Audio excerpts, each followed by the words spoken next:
Bom dia, unidos por Cristo, tudo bem?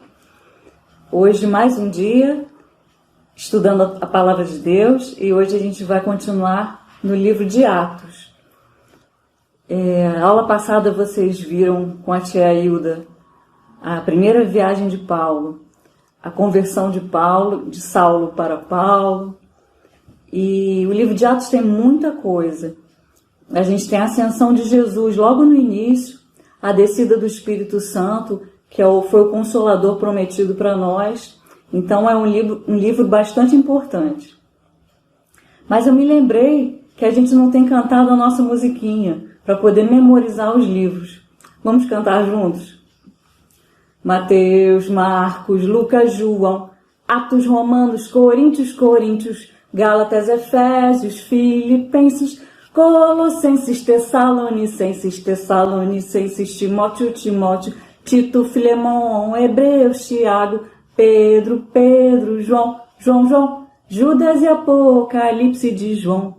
27 livros são, no Novo Testamento estão. Olha, para quem ainda não sabe, a gente vai cantar devagarinho e explicando por que cada livro tem esses nomes, né? São nomes bem diferentes. E vocês vão descobrir por quê, tá? Continuando, antes da gente começar, eu queria ler um versículo que vocês devem ter visto na última aula. O que Deus falou sobre Paulo a Ananias, quando ele ficou cego e ele pediu para que Ananias fosse até aquela casa em que Paulo estava. Eu queria que vocês prestassem atenção nesse versículo.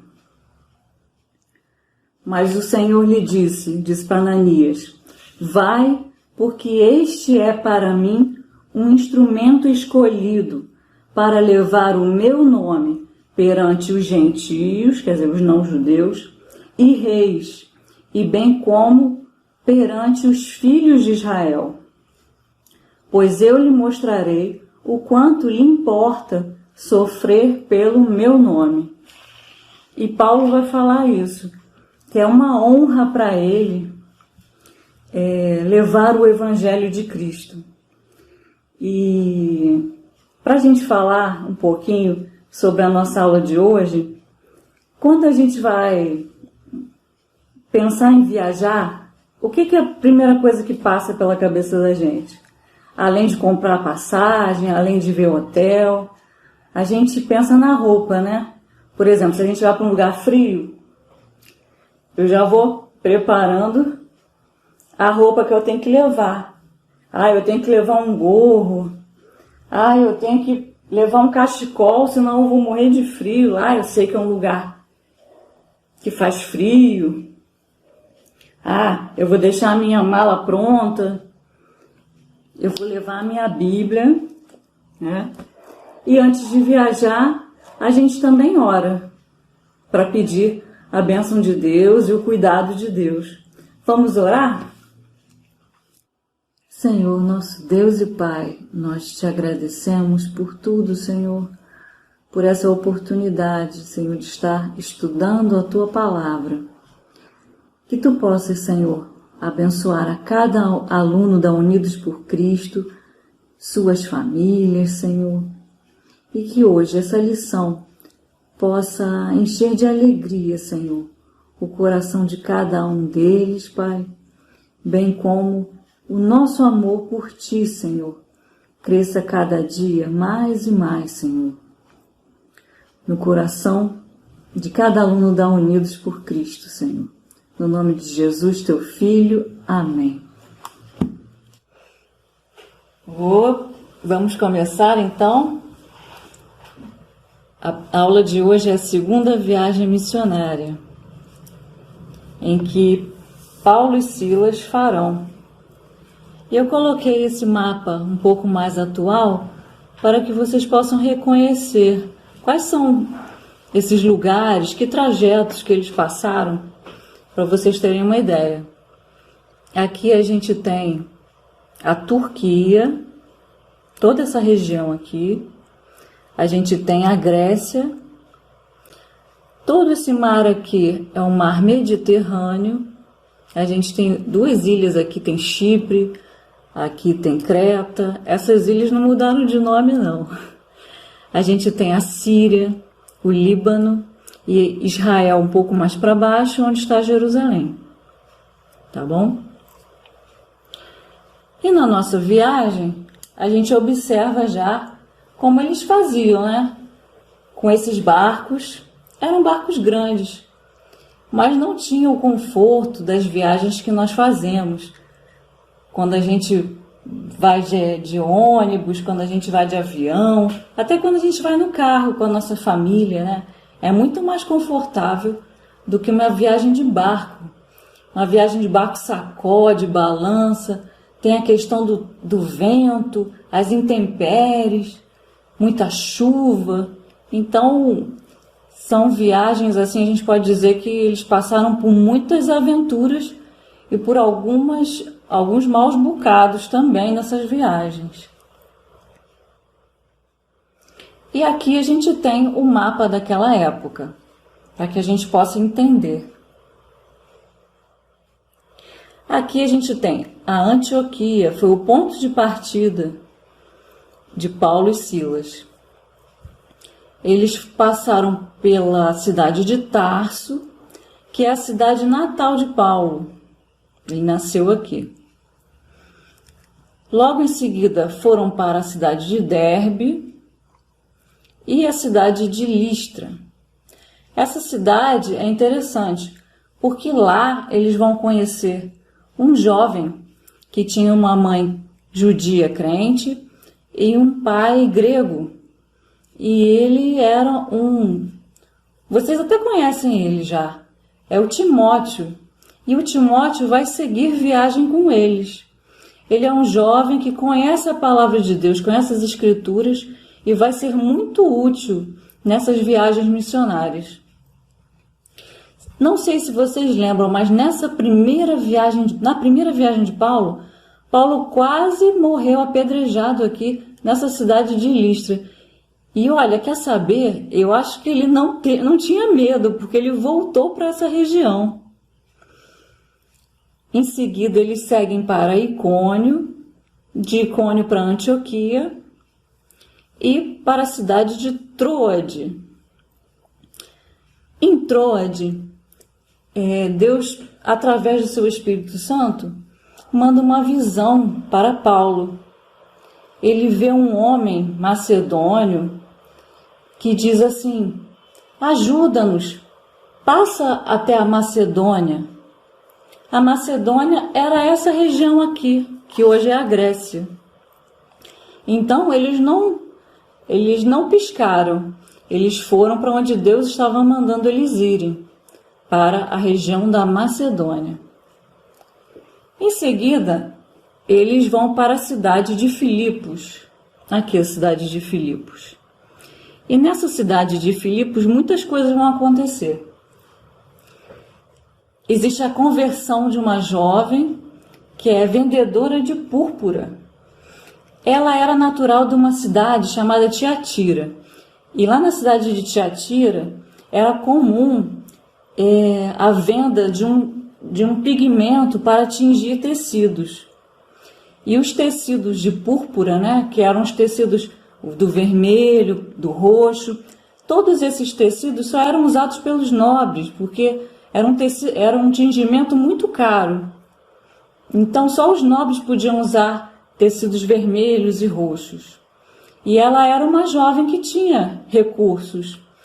E ali ela ficou naquela cidade, ela ouviu, eles ficaram na casa dela, ela ouviu a mensagem de Jesus e cada vez mais o coração dela se enchia da palavra de Deus. Passando um dia pela cidade, Paulo e Silas encontraram uma jovem. E essa jovem começava a falar alto. Esses homens são servos do Deus Altíssimo e vos anunciam o caminho da salvação.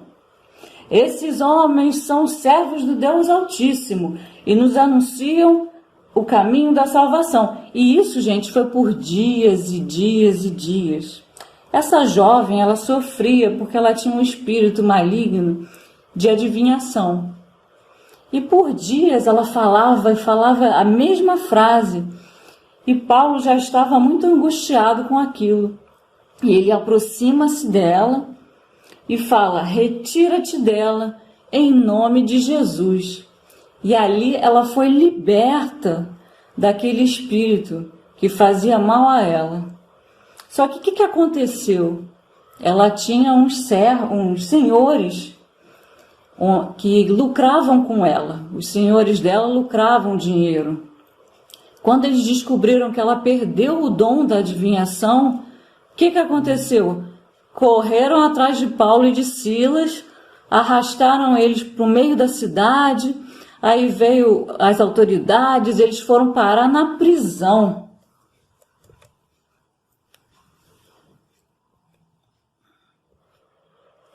Paulo e Silas na prisão. Olha que confusão. E não foi só isso. No início, antes de entrarem, eles foram açoitados. Pelo visto, esses senhores tinham muito poder, né, na cidade. Eles foram açoitados e foram colocados em um tronco. Vocês estão observando aqui? Eles prenderam os pés de Paulo e Silas e os braços aqui com correntes. Mas Paulo e Silas não se abateram. E por volta da meia-noite, Paulo e Silas oravam e cantavam louvores a Deus. E todos ali podiam ouvir dentro da cadeia.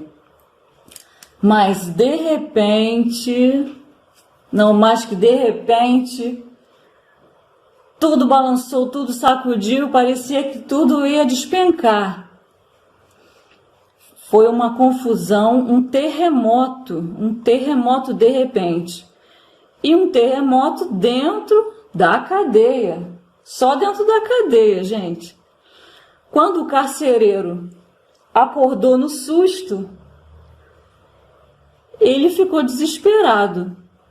Ele pensou assim: nossa, eu acho que todos eles fugiram, eu vou me matar. Porque ele era responsável por todos aqueles presos. Aí ele pega a sua espada e quando ele está quase se suicidando, aí Paulo fala para ele: não faça isso, nós todos estamos aqui. E ele, trêmulo, ele se ajoelha diante de Paulo e Silas e ele pergunta: senhores, que devo fazer para ser salvo? O carcereiro percebeu que aqueles homens, eles eram diferentes, porque eles conheciam um Deus capaz de fazer um terremoto para libertá-los da cadeia. E ele logo percebeu que ele queria ser salvo e livre como aqueles homens, como Paulo e Silas. E aí eles responderam ao carcereiro: crê no Senhor Jesus e serás salvo, tu e a tua casa. E lhe pregaram a palavra de Deus, a ele e a todos da sua casa.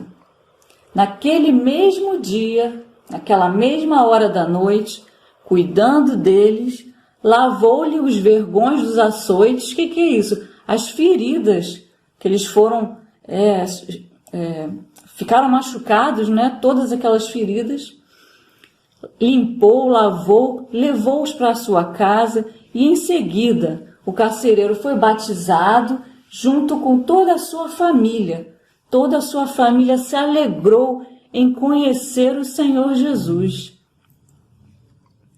Seguindo viagem, a gente tem uma cidade chamada Tessalônica. Por isso que a gente tem um livro chamado Tessalonicenses. É uma carta aos moradores de Tessalônica. E em Tessalônica, muitas pessoas acreditavam no Senhor Jesus. Quando Paulo e Silas pregavam na sinagoga, muitos judeus criam. Muitas pessoas gregas criam também. Mas outros judeus não gostavam porque eles juntavam muita gente. Todas as pessoas da cidade queriam ouvir Paulo e Silas, e eles ficavam com inveja, eram invejosos. Então, ocorreu muita confusão naquela cidade, e eles partiram em seguida para a cidade da Bereia. E lá na Bereia existiam pessoas muito interessadas na Escritura do Senhor. Vocês acreditam que tudo que eles aprendiam na sinagoga, eles iam lá nas Escrituras, no Velho Testamento, para ver se tudo aquilo que Paulo e Silas estavam pregando estava de acordo com a palavra de Deus, se eles não estavam falando nada errado. Então, foi uma cidade em que a palavra de Jesus, o Evangelho de Jesus, as boas novas de Jesus foram muito bem recebidas.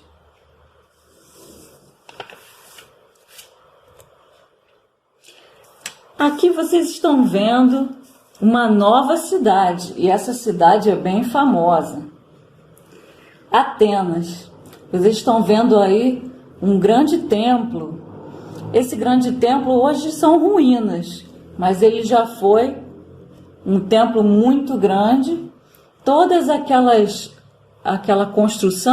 construção era pintada de branco e colorida. Todo aquele frontão lá em cima era todo colorido e tinha ouro e muitas outras coisas.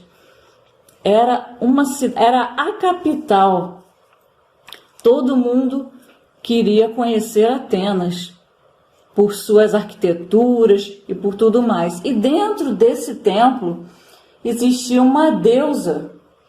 Era uma deusa que eles adoravam. Os gregos ali de Atenas adoravam essa deusa.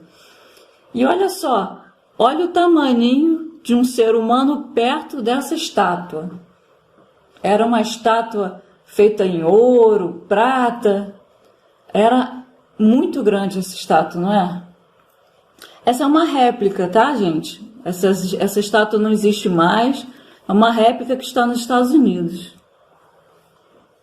E Paulo, andando pela cidade de Atenas, ele começa a observar alguns templos, alguns altares, e ele começa a ficar muito triste por causa da idolatria daquele povo.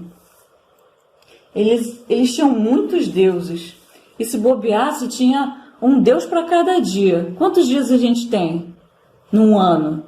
365, né? Provavelmente eles tinham 365 deuses. E Paulo, muito entristecido com aquilo, né? Ele começa a observar. E ele vai pregar na sinagoga de Atenas. Existia uma sinagoga em Atenas, e ele pregava lá. E os filósofos, as pessoas, homens pensantes de Atenas, começaram a se interessar. O que será que fala esse tagarela? O que será que ele tem para ensinar para a gente? Algo novo? E então eles levam Paulo para um local, para que eles pudessem ouvir melhor o que Paulo tinha a dizer. Nessa cidade está somente Paulo. Silas ficou com Timóteo, lá em Bereia. E então Paulo é levado para esse local aqui. Hoje em dia a gente só tem as ruínas. Esse local era chamado Areópago. Era o nome era a colina de Ares, por isso que tem esse nome, Areópago. Ares, colina. Era uma colina. E não era assim. Era como se fosse um anfiteatro.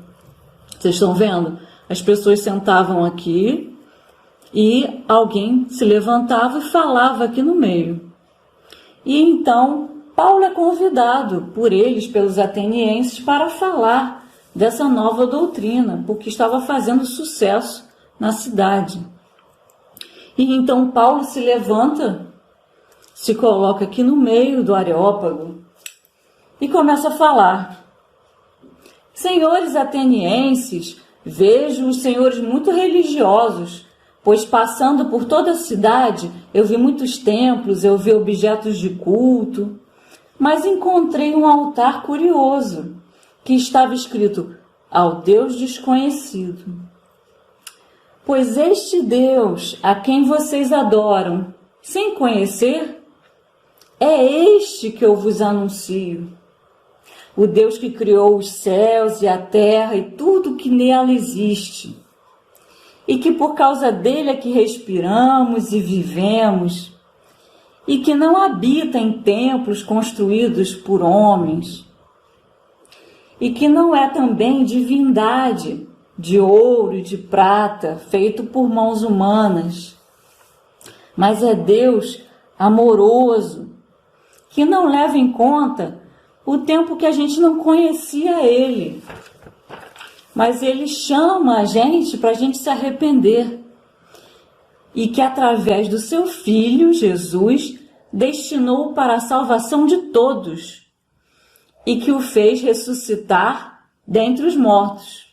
E aí foi uma confusão, aí começou. Por quê?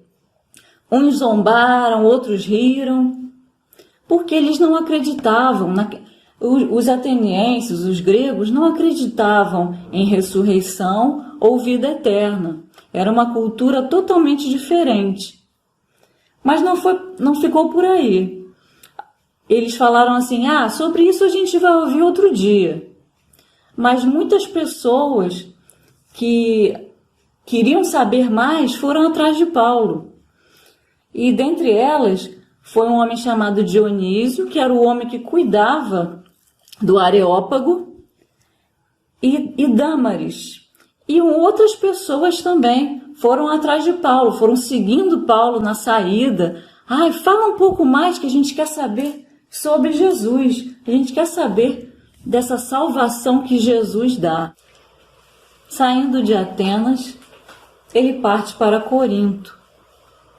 Lá ele conhece Priscila e Áquila. Fica morando e trabalhando ali com eles. Eles tinham a mesma profissão, eles faziam tendas. Paulo sempre pregando nas sinagogas, mas sofre com a oposição dos judeus. Às vezes pensava até em desistir. Mas de repente, nessa cidade mesmo, ele tem uma visão com Jesus. E Jesus fala para ele: Paulo, não temas, pelo contrário, fala e não te cales, porquanto eu estou contigo, e ninguém ousará fazer-te mal, pois tenho muito povo nesta cidade.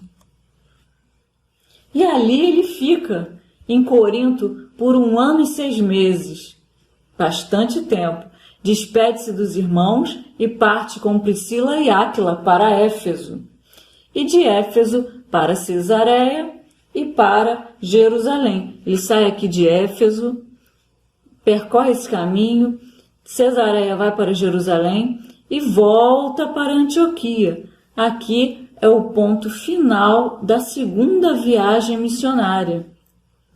E a gente fica com esse versículo final, um versículo que Jesus mesmo fala para ele, para Paulo: não temas, pelo contrário, fala e não te cales, porque eu sou contigo, e ninguém ousará fazer-te mal, pois tenho muito povo nesta cidade. Ele sente cuidado, ele sente que Deus está o protegendo em todos os percursos e todos os caminhos. E ele não tem mais medo. Ele já começa a se preparar para uma terceira viagem missionária. E ele, junto com os irmãos, ora e pede sempre a orientação do Senhor. Até a próxima aula. Um beijo grande. Deus abençoe vocês.